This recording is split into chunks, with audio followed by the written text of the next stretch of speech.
WWE में story lines एक match को बढ़िया बनाने के लिए बहुत ही अहम रोल निभाती हैं। कोई भी मैच हो, अगर किसी मैच में कोई स्टोरी लाइन ही ना हो तो उस मैच को देखने में मज़ा नहीं आता। ऐसा लगता है कि किसी सब्ज़ी में नमक डालना भूल गए या मसाला डालना भूल गए। और अगर इन राइवलरीज़ में बीट्रेयल, रिडेम्पशन और ऐसी लार्जर देन लाइफ पर्सनैलिटीज़ को डाल दिया जाए तो ये जो राइवलरीज़ है वो मिलियन लोगों को कैप्टिवेट कर देती हैं। आज हम लोग 5 ऐसी राइवलरीज़ के बारे में बात करने वाले हैं जिन्होंने बहुत ही ज़्यादा अहम रोल निभाया है एरास को डिफ़ाइन करने के लिए, और जिन राइवलरीज़ ने सुपरस्टार्स तक को डिफ़ाइन कर दिया और WWE के फैंस तक को अचंभित कर दिया कि वो इतनी ज़्यादा बढ़िया स्टोरी लाइन है कि एक हॉलीवुड की मूवी भी जो है इसके सामने टक्कर की हो। इस वीडियो की शुरुआत हम लोग करेंगे इस राइवलरी से जो कि है Roman Reigns versus Cody Rhodes, जो कि बहुत ही ज़्यादा लेटेस्ट राइवलरी है, यानी कि 2024 में ये राइवलरी ख़त्म हुई थी।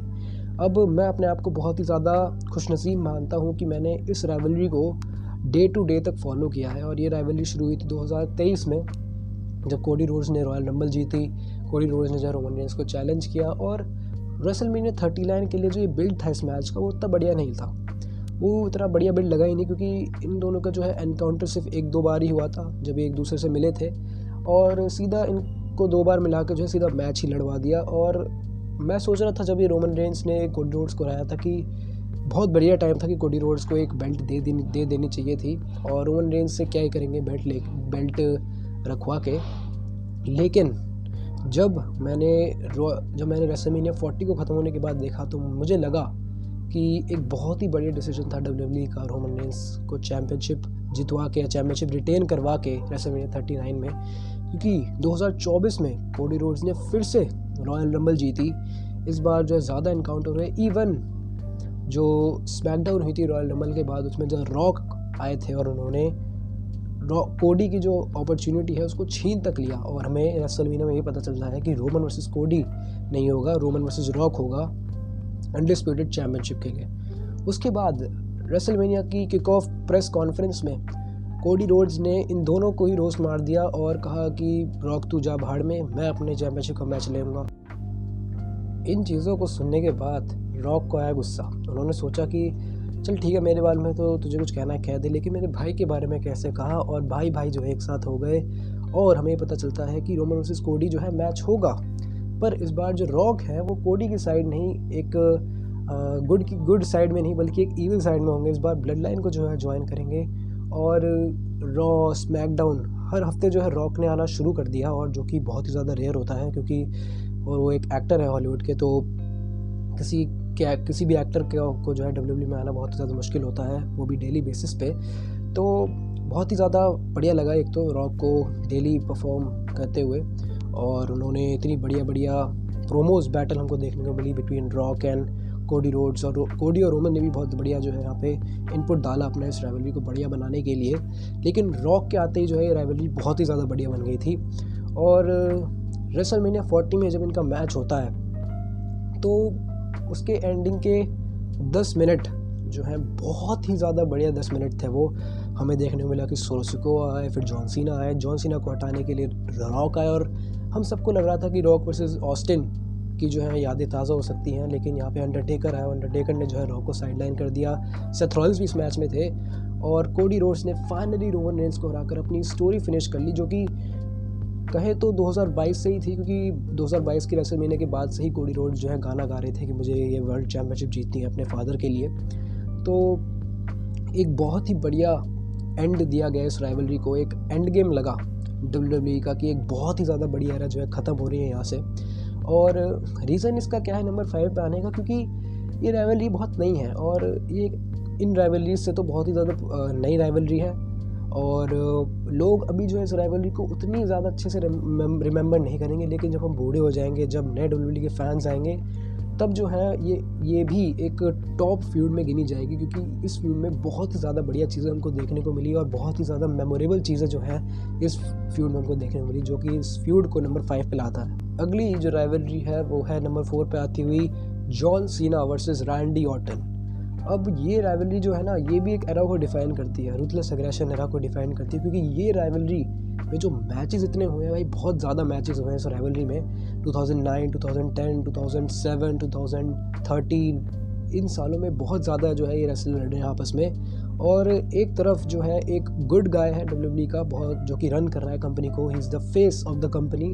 और एक तरफ है ईविल, एक तरफ है विलन WWE का, जो कि बहुत ही ज़्यादा मेनेंस है और काफ़ी ज़्यादा ख़तरनाक है। जब ये दोनों लड़ते हैं तो भाई बहुत ज़्यादा मज़ा आता है इन दोनों को लड़ने में। इन दोनों ने बहुत ज़्यादा मैचेस लड़े हैं आपस में। इनके कुछ बड़े मैचेस हो गए, जैसे कि 2013 की TLC में WWE और वर्ल्ड हेवीवेट चैम्पियनशिप को जब कंबाइन किया गया था WWE वर्ल्ड हेवीवेट चैम्पियनशिप बनाने के लिए, वो मैच जो है काफ़ी ज़्यादा बड़ा मैच था।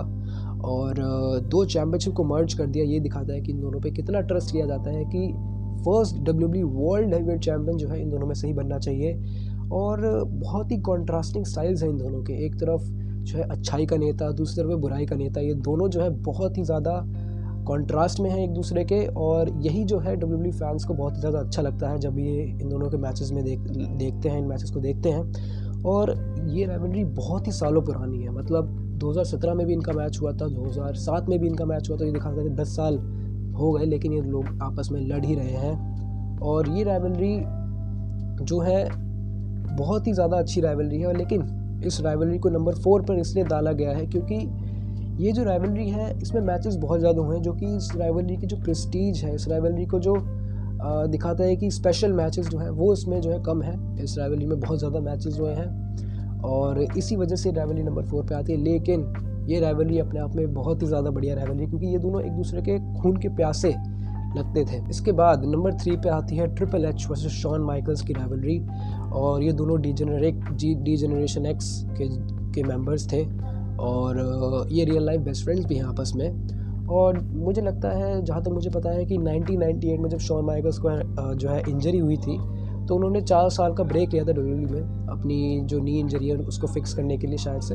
और जब ये आए थे तो उसके बाद जो है उन पर अटैक हुआ था बैक स्टेज और काफ़ी हफ्तों तक मिस्ट्री रही थी कि किसने जो है एक्चुअली अटैक किया है इनको। अब लोग डिफरेंट आइडियाज़ लगा रहे थे, लेकिन एंड में पता चलता है कि ट्रिपल एच, उनके बेस्ट फ्रेंड, उनके रियल लाइफ बेस्ट फ्रेंड, उनके बडी ने जो है उनको ही अटैक करा है फ्रॉम बैक स्टेज। और इस राइवलरी को जो है एक मैच मिलता है साल 2002 की समर स्लैम में। और वो मैच मैंने थोड़ा बहुत ही देखा है, लेकिन ये मैच जितना भी देखा है भाई बहुत ज़्यादा एक्सट्रीम ब्रूटल मैच था। और इससे भी ब्रूटल मैच जो इनका हेल इन अ सेल में भी हुआ था, जो कि दिखाता है कि ये राइवलरी बहुत ही एक्सट्रीम गई है अपने पॉइंट में। और इस स्टोरी लाइन में हमें बहुत सारी चीज़ें देखने की, मतलब बीट्रेल का जो है काफ़ी बढ़िया एग्जांपल है WWE में, कि एक सबसे बढ़िया बीट्रेल वाली स्टोरी लाइन अगर देखें तो ये जो है स्टोरी लाइन गिनी जाएगी और इस राइवलरी को याद किया जाएगा इन कामों के लिए।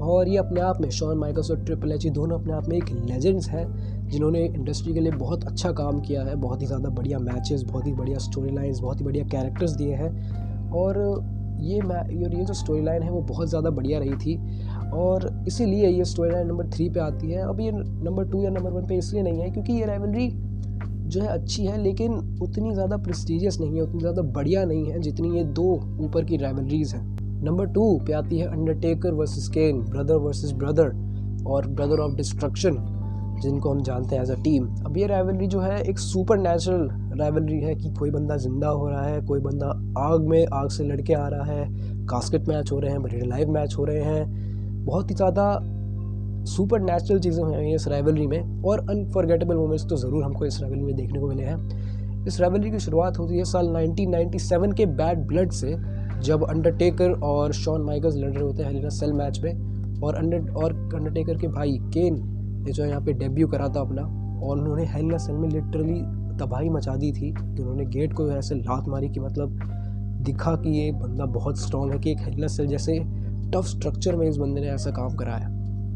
और ये राइवलरी का पहला मैच मिलता है रेसलमेनिया 14 में, ब्रदर वर्सेस ब्रदर। और इस राइवलरी में मेरे ख्याल से ज़्यादातर मैचेस जो है अंडरटेकर ने जीते हैं। और हमें ये भी बात याद रखनी चाहिए कि साल 2004 में जब रेसलमेनिया 20 हुई थी उस टाइम पे जो है हमें डेड मैन का कैरेक्टर देखने को मिला था। डेड मैन कैरेक्टर का डेब्यू जो है इस रेसलमेनिया में हुआ था, जो कि हमें एक बहुत ही बढ़िया कैरेक्टर जो है देता है।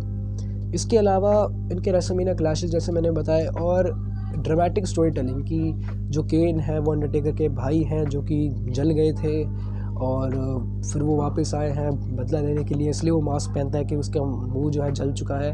तो ये जो है सुपर नेचुरल थिंग्स और एक ड्रामेटिक स्टोरी टेलिंग दिखाता है जो कि फैंस को बहुत ही ज़्यादा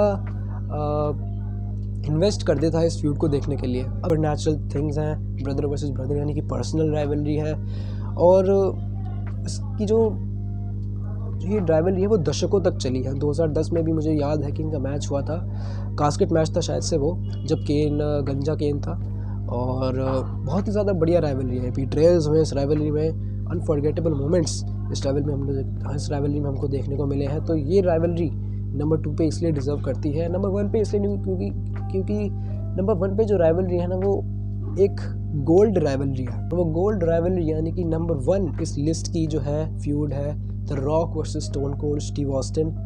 इस राइवलरी में हमें बहुत सारे मैच देखने को मिले हैं, बहुत सारे नहीं, इस राइवलरी में हमको 3 ही मैचेस देखने को मिले हैं। रेसलमेनिया में बिग जो एनकाउंटर्स हुए इनके आपस में, और रेसलमेनिया 17, रेसलमेनिया 19 और रेसलमेनिया 15, इस राइवलरी को जो है 3 मैचेस मिले थे, रेसलमेनिया 15, रेसलमेनिया 17 और रेसलमेनिया 19 में, जिसमें रेसलमेनिया 17 के मैच को जो है और राइवलरी जो है रेसलमेनिया 17 में जो रिवॉल्व करती है उसको बेस्ट राइवलरी माना जाता है। स्पेसिफिकली यही जो है राइवलरी है वो इसको जो है नंबर 1 पे लाती है। लेकिन तीनों मैचेस जो है वो बहुत ज़्यादा यूनिक और बढ़िया अपने आप में। रेसलमेनिया 17 में जब स्टोन कोल्ड एंड रॉक को हराया था तो उन्होंने विंस मैकमैन के साथ जो अपने जो है हाथ शेक किए थे, जो कि दिखा, और बहुत बढ़िया लाइन कहती है यहाँ पे जिम रॉस ने कि he has shaken his hand with सेटन।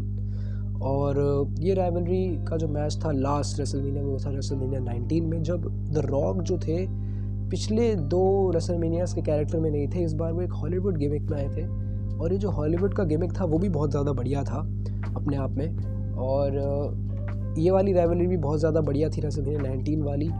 ये जो है हम कह सकते हैं कि बहुत ही ज़्यादा बढ़िया राइवलरी रही है एक दूसरे के खून के प्यासे हैं ये। अगर John Cena versus Randy Orton को एक्सट्रीम लेवल पे लाया जाए तो ये राइवलरी जो है इसका बेस्ट एग्जांपल होने वाली है। और एटीट्यूड एरा को जो है ये राइवलरी डिफाइन करती है। स्टोन कोल्ड स्टीव ऑस्टिन जैसे इतने बड़े रेसलर को जो है इस राइवलरी ने बढ़ाया, इवन द रॉक को भी, इन दोनों रेसलर को जो है एक बहुत ही बढ़िया जंप स्टार्ट और पुश मिला इस राइवलरी के होने के बाद, जो कि दिखाता है कि इस राइवलरी ने ना ही सिर्फ एक्शन दिया, ना ही सिर्फ ड्रामेटिक स्टोरी टेलिंग दी, ना ही सिर्फ कैरेक्टर डेवलपमेंट देखने को मिला, बल्कि एक ओवरऑल मिक्सचर जो है हमको इसमें देखने को मिला। The rock, the stone cold versus पूरी अथॉरिटी जो थी विंस मैकमैन की, द रॉक की, ये सब जो अलायंस थी इससे भी लड़ रहे थे the stone cold Steve Austin. तो बहुत ही बढ़िया हमें जो इस राइवलरी में चीज़ें देखने को मिली, इसलिए राइवलरी नंबर 1 पे है। और बहुत सारे लोग जो कि WWE को सालों से देख रहे हैं वो भी इस बात पे एग्री करेंगे कि ये राइवलरी जो है नंबर 1 पे ही रहनी चाहिए, क्योंकि इस राइवलरी में बहुत सारी चीज़ें थी, इट हैड इट ऑल। और ये राइवलरी जो है इस वीडियो को जो है क्लोजअप करती है। आई होप आपको ये वीडियो देखने में मज़ा आया हो, अच्छी लगी हो ये वीडियो। अगर अच्छी लगी है तो धन्यवाद आपका कि मैंने आपको खुश करा।